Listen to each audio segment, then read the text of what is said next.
Hello friends, welcome to all of you. आज की video में हम रिवीजन करेंगे केंद्रीय बजट 2024-25 को। हालांकि आप लोग इसके पहले भी कई बार बजट पढ़ चुके होंगे, लेकिन इसका क्या रहता है, रिवीजन बहुत ज़रूरी रहता है।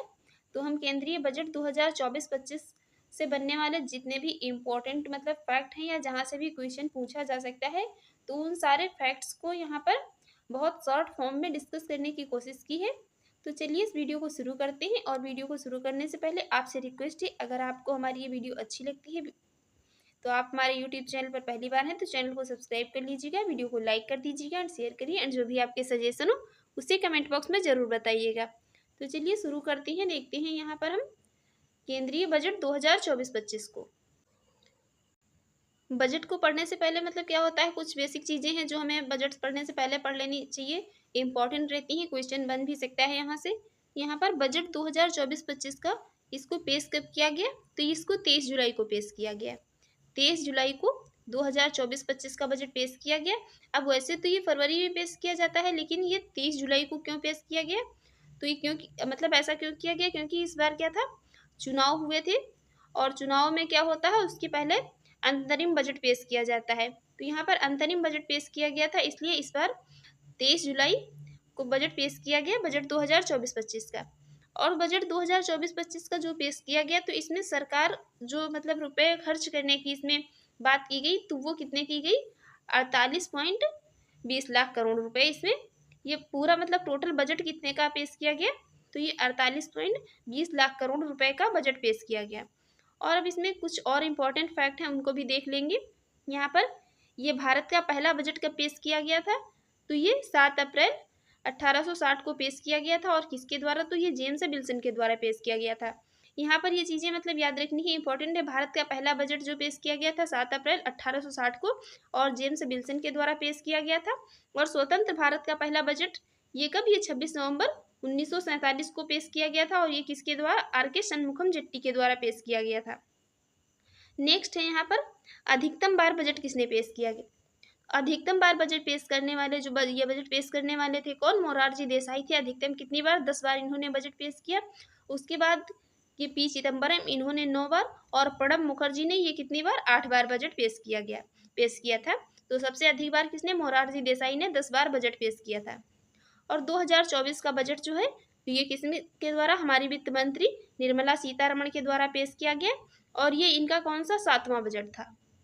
प्रणब मुखर्जी ने 8 बार बजट पेश किया, और ये निर्मला सीतारमण जी का बजट कौन सा, ये 7वां बजट है। और ये फरवरी के अंतरिम बजट सहित, जो फरवरी में इस बार अंतरिम बजट पेश किया गया उसके सहित ये 7वां बजट है। और ये अंतरिम बजट को छोड़कर बात करें तो ये इनका कौन सा, 6वां बजट होगा।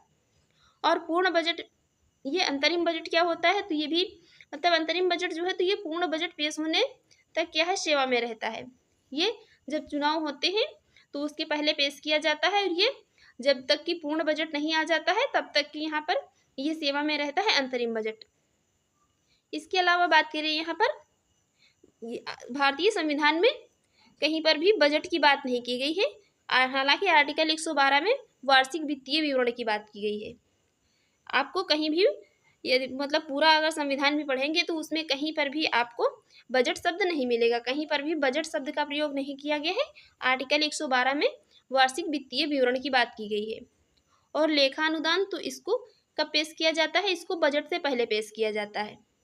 हालांकि इसमें कोई चुनाव की बात नहीं की जाती है, इसको बजट से पहले पेश किया जाता है। और इसका ये प्रावधान किसमें, तो ये आर्टिकल 116 में इसका प्रावधान किया गया है लेखानुदान का। और ये बजट से पहले पेश किया जाता है, इसमें चुनाव की कोई बात नहीं की जाती है।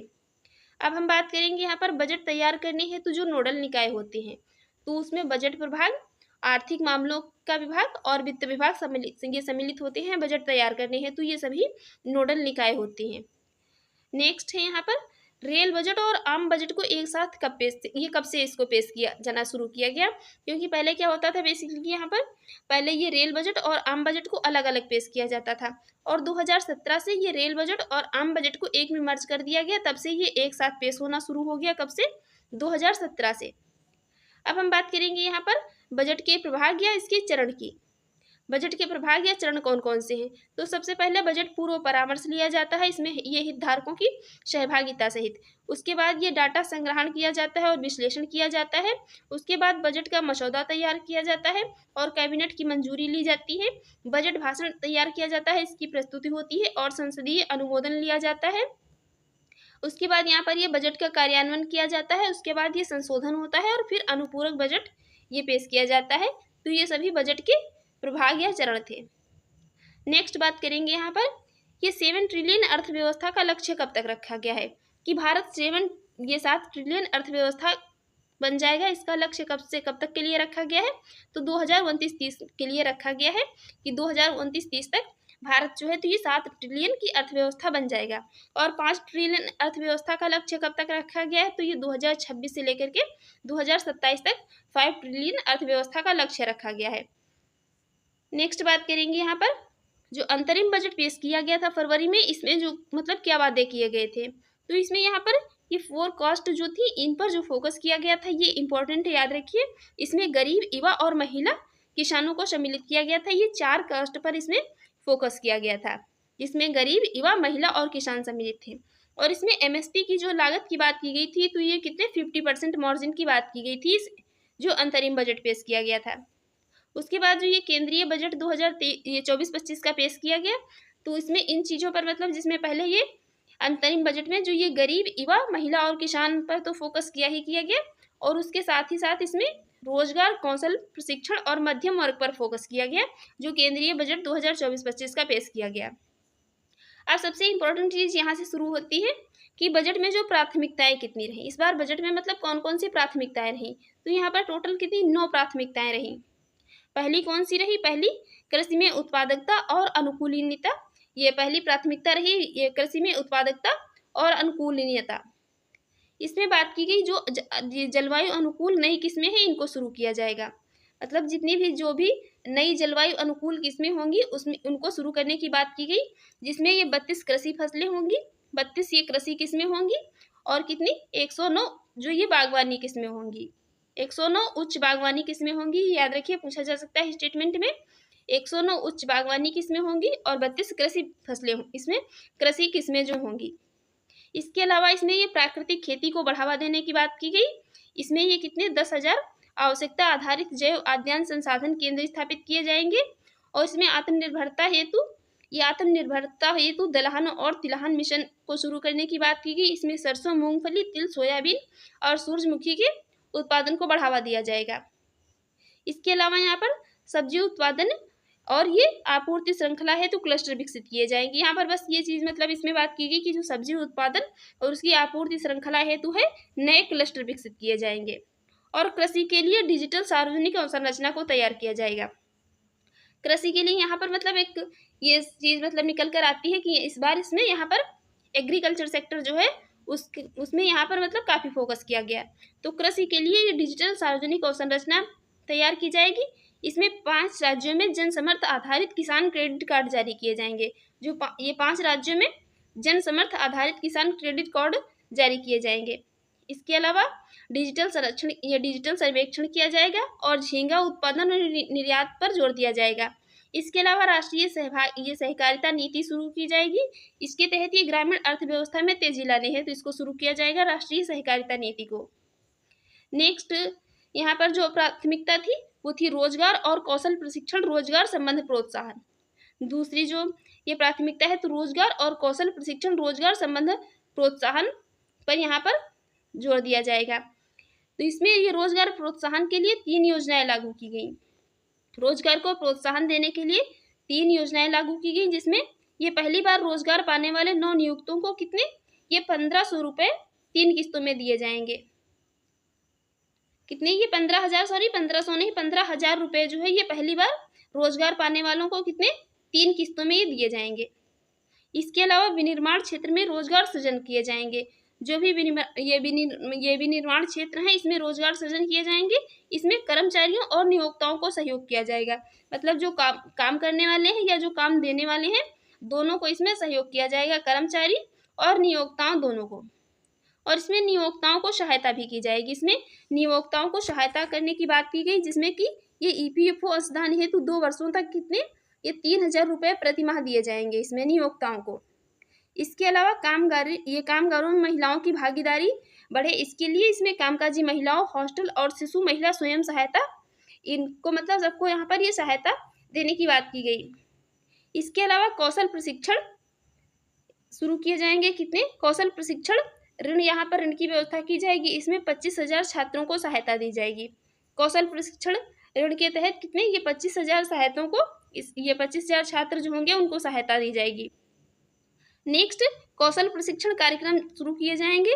तो ये कौशल प्रशिक्षण कार्यक्रम में 5 वर्षों में कितने, 20 लाख युवाओं को कौशल प्रशिक्षण दिया जाएगा। 5 वर्षों में कितने, 20 लाख युवा होंगे उनको कौशल प्रशिक्षण दिया जाएगा। इसके अलावा इसमें ये शिक्षा ऋण की बात की गई, तो इसमें 10 लाख तक का ऋण दिया जाएगा, जो भारत में मतलब हाई एजुकेशन, भारत में ये हायर एजुकेशन के लिए दिए जाएंगे। मतलब आप कहीं भी मतलब विदेश में जाकर नहीं पढ़ाई कर सकते हैं, भारत में रह करके उच्च शिक्षा के लिए कितने, ये 10 लाख रुपए तक का प्रदान किया जाएगा। और इसमें जो ब्याज लिया जाएगा तो उसमें ब्याज 3% कौन, सरकार देगी। 3% ब्याज कौन देगा, सरकार देगी। नेक्स्ट है समावेशी मानव संसाधन विकास और सामाजिक न्याय। समावेशी मानव संसाधन विकास और सामाजिक न्याय, इसमें ये जो पूर्वी क्षेत्र है इनके विकास हेतु पूर्वोदय योजना प्रारंभ की गई है। प्रारंभ करने की बात की गई, इसमें शामिल कौन कौन से राज्य होंगे, तो बिहार, झारखंड, पश्चिम बंगाल, उड़ीसा और आंध्र प्रदेश राज्य इसमें शामिल होंगे ये पूर्वोदय योजना के अंतर्गत। तो ये राज्यों के नाम याद रखिए, इसमें बिहार, झारखंड, पश्चिम बंगाल, उड़ीसा और आंध्र प्रदेश राज्यों को इसमें सम्मिलित किया गया है। इसके अलावा इसमें अमृतसर कोलकाता औद्योगिक गलियारा विकसित किया जाएगा, और ये गया में औद्योगिक केंद्र जो बनाया जाएगा इसके लिए कितने, 26,000 करोड़ रुपए इसमें आवंटित किए गए हैं, ये अमृतसर कोलकाता औद्योगिक गलियारे के लिए।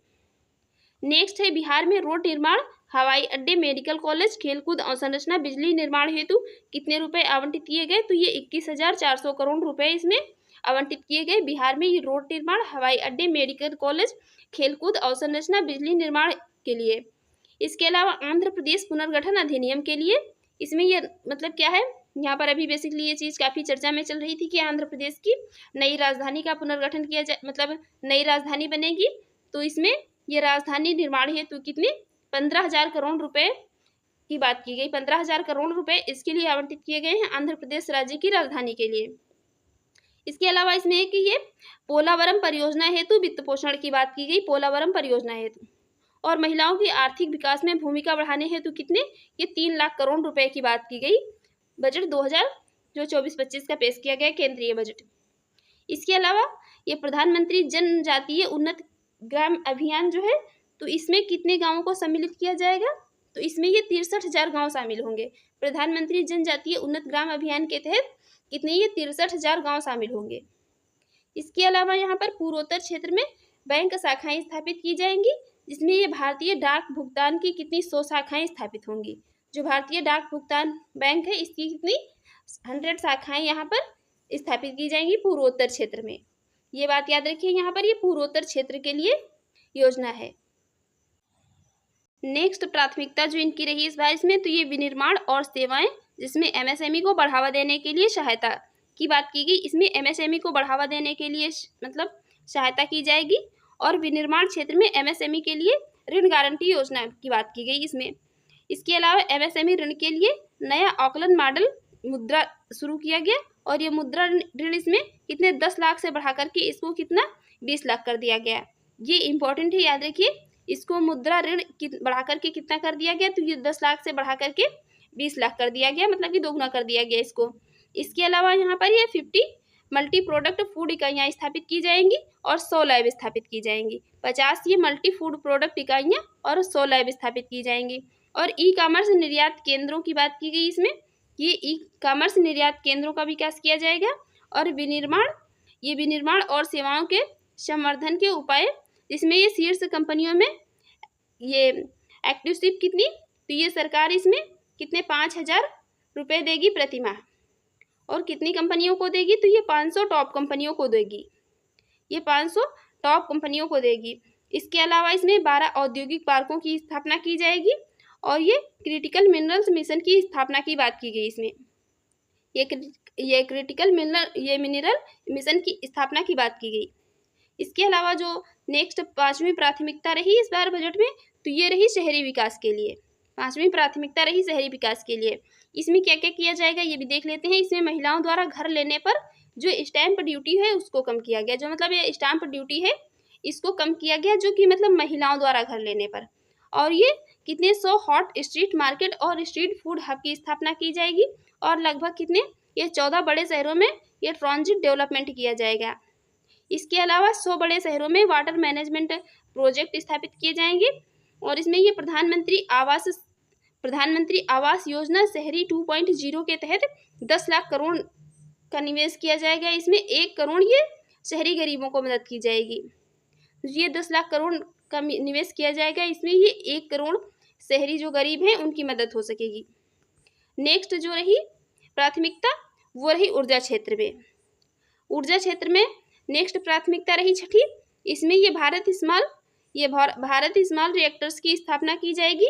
और एनटीपीसी और वेल ये पार्टनरशिप करके कितने 800 मेगावाट के कॉमर्शियल प्लांट लगाएंगे। और ये पीएम सूर्य घर मुफ्त बिजली योजना की शुरुआत की जाएगी। इसके तहत 1 करोड़ घरों को फायदा होगा और 300 यूनिट बिजली जो है ये फ्री में दी जाएगी। नेक्स्ट जो संरचना रही तो वो रही इंफ्रास्ट्रक्चर क्षेत्र में। नेक्स्ट इनकी जो प्राथमिकता रही तो वो इंफ्रास्ट्रक्चर या अवसंरचना क्षेत्र में रही। इसमें जो खर्च किया जाएगा तो ये कितना 11.11 लाख करोड़ रुपए खर्च किया जाएगा। ये जीडीपी का कितना, तो 3.4% रहेगा। टोटल जीडीपी का कितना 3.4% रहेगा। और राज्यों को 1.5 लाख करोड़ ये जो है तो interest free long term loan दिया जाएगा। राज्यों को दिया जाएगा कितना 1.5 लाख करोड़ रुपए।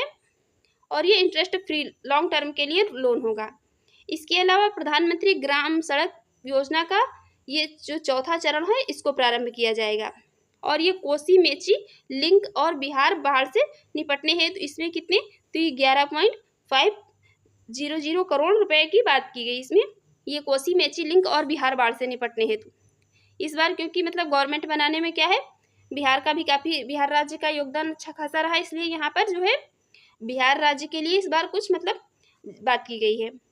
और असम, सिक्किम, उत्तराखंड, हिमाचल प्रदेश हेतु कुछ यहाँ पर सहायता की भी बात की गई। और ये विष्णुपाद मंदिर कॉरिडोर और महाबोधि मंदिर कॉरिडोर का विकास किया जाएगा कहाँ पर, बिहार में।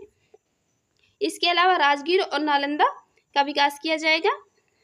राजगीर और नालंदा विश्वविद्यालय ये इसका विकास किया जाएगा। और उड़ीसा पर्यटन विकास हेतु जो है कुछ कार्य यहाँ पर किए जाएंगे। ये सारी चीज़ें मतलब बातें कही गई इस बार के बजट में।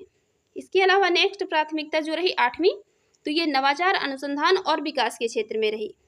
इसमें ये नेशनल रिसर्च फंड हेतु कितने 1 लाख करोड़ रुपए खर्च किए जाएंगे। और ये स्पेस इकोनॉमी हेतु कितने, तो ये भी 1000 करोड़ रुपए स्पेस इकोनॉमी के लिए खर्च किए जाएंगे। और अंतरिक्ष अर्थव्यवस्था को 10 साल में कितना, ये 5 गुना बढ़ाने पर जोर दिया गया। जो अंतरिक्ष अर्थव्यवस्था इसको 10 साल में कितना, ये 5 गुना बढ़ाने पर जोर दिया गया। जो इसमें नेक्स्ट और लास्ट मतलब 9वीं प्राथमिकता रही। टोटल 9 प्राथमिकताएं इस बार के बजट में रही।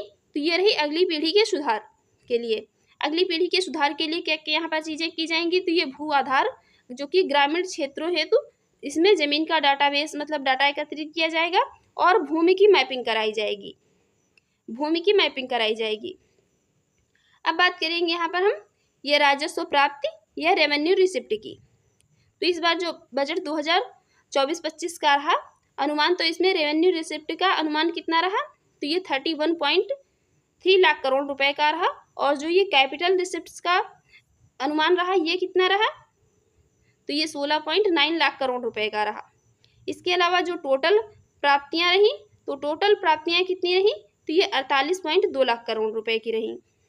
इसके अलावा ये रेवेन्यू एक्सपेंडिचर्स की बात करें तो रेवेन्यू एक्सपेंडिचर्स कितना रहा, तो ये 2024-25 के बजट में कितना, ये 37.1 लाख करोड़ का रहा। इसके अलावा ये कैपिटल एक्सपेंडिचर्स की बात करें तो कैपिटल एक्सपेंडिचर्स कितना रहा, तो ये 2024-25 के बजट में कितना रहा, 15.0 लाख करोड़ रुपए का रहा।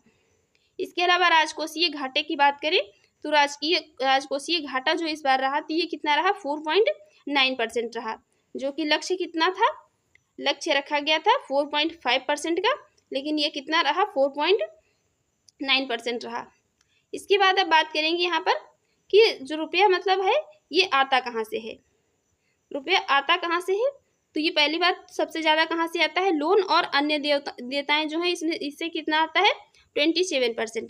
और आयकर से कितना आता है, तो ये 19% आता है। जीएसटी और जो भी मतलब अदर टैक्सेस हैं इनसे कितना, तो ये 18% आता है। और निगम कर से कितना आता है, तो ये 17% आता है। और नॉन टैक्सेस की बात करें तो ये नॉन टैक्सेस से प्राप्ति कितनी होती है 9% की।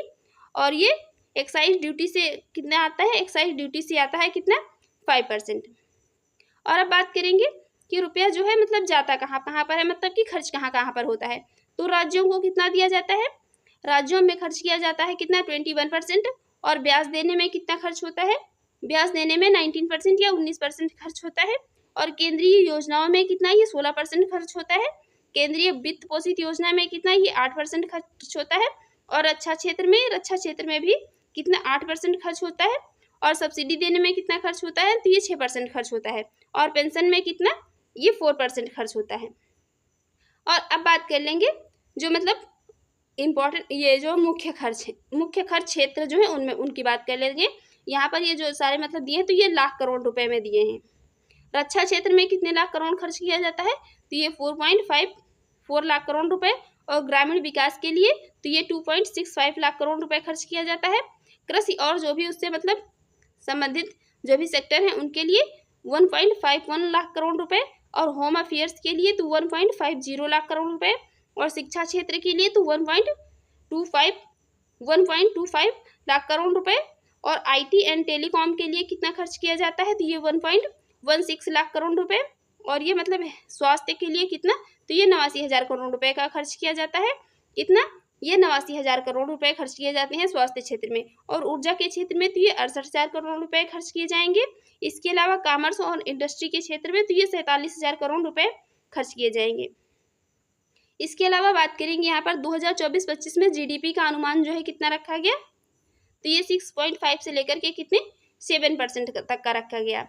और इनकम टैक्स एक्ट ये 1961, इसको ये मतलब हटाया जाएगा, इसको हटा दिया जाएगा जो इनकम टैक्स एक्ट 1961 है। इसके अलावा यहाँ पर इस बार के बजट में कैंसर की 3 दवाओं को जो है कस्टम फ्री कर दिया गया, इनकी कस्टम ड्यूटी को समाप्त कर दिया गया है। और मोबाइल इंडस्ट्री कस्टम ड्यूटी को घटा करके कितना, तो ये 15% 15% कर दिया गया। और गोल्ड एंड सिल्वर की कस्टम ड्यूटी घटा करके कितनी, तो ये 6% कर दी गई। इसके अलावा ये 25 जो क्रिटिकल मिनरल्स हैं इन पर कस्टम ड्यूटी समाप्त कर दी गई, जो 25 क्रिटिकल मिनरल्स हैं इन पर कस्टम ड्यूटी समाप्त कर दी गई। और अब हम बात कर लेंगे यहाँ पर इस बार मतलब छूट कितनी दी गई टैक्सेस में। तो यहाँ पर 7 लाख तक की इनकम वालों को टैक्स में छूट दी गई है, जिनकी इनकम कितनी 7 लाख तक है। और 7 से 10 लाख तक जिनकी इनकम है उनसे यहाँ पर टैक्स कितना लिया जाएगा 10%। और 10 से 12 लाख जो है जिनकी, उनसे 15%।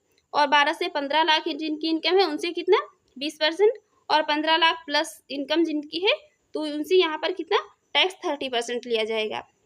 इसके अलावा बजट में जो योजनाओं को आवंटित किया गया मतलब पैसा, उसकी भी बात कर लेंगे। तो ये बजट जो है ये करोड़ में यहाँ पर दिया है सारा। तो मनरेगा के लिए इस बार कितने, तो ये कितने 86,000 करोड़ की बात की गई। और आयुष्मान भारत के लिए तो ये कितने 7,300 की बात की गई। और ये PLI योजना के लिए तो 6,200। और सौर ऊर्जा ग्रिड के लिए तो ये कितने 10,000 की मतलब करोड़ की बात की गई। और PM सूर्य घर मुफ्त बिजली योजना के लिए कितने रुपए खर्च करने की बात की गई, तो ये 6,225 करोड़ रुपए खर्च करने की बात की गई। इसके अलावा PM आवास शहरी योजना के लिए तो ये कितने 3,117 करोड़ रुपए। और PM आवास ग्रामीण के लिए तो ये कितने 5,400 कितने ये 54,500 रुपये मतलब करोड़ रुपए खर्च करने की बात की गई, क्योंकि यहाँ पर ये सारी चीज़ें मतलब करोड़ में दी हैं। और PM विश्वकर्मा योजना के लिए तो ये 4,824 करोड़ रुपए की बात की गई, 1,000 करोड़ की। और ये PM ग्राम सड़क के लिए तो ये कितने 19,000 करोड़ की बात की गई। और मिशन वात्सल्य के लिए कितने 1,000 करोड़ की बात की गई, तो मिशन वात्सल्य के लिए इसमें 1 1,04,72,000 करोड़ रुपए की इसमें खर्च करने की बात की गई। ये सारी चीज़ें मतलब यहाँ पर कितने हज़ार करोड़, ये करोड़ में दी हुई हैं। तो ये सारी मतलब इतनी जो योजनाएं थी, इनके लिए इतने इतने करोड़ रुपए मतलब खर्च करने की बात की गई है बजट 2024-25 की केंद्रीय बजट में। तो फ्रेंड्स, आपको हमारी ये वीडियो कैसी लगी कमेंट बॉक्स में ज़रूर बताइएगा, और चैनल पर पहली बार हैं तो चैनल को सब्सक्राइब कर लीजिएगा, वीडियो को लाइक कर दीजिएगा एंड शेयर करिए। Thanks for watching.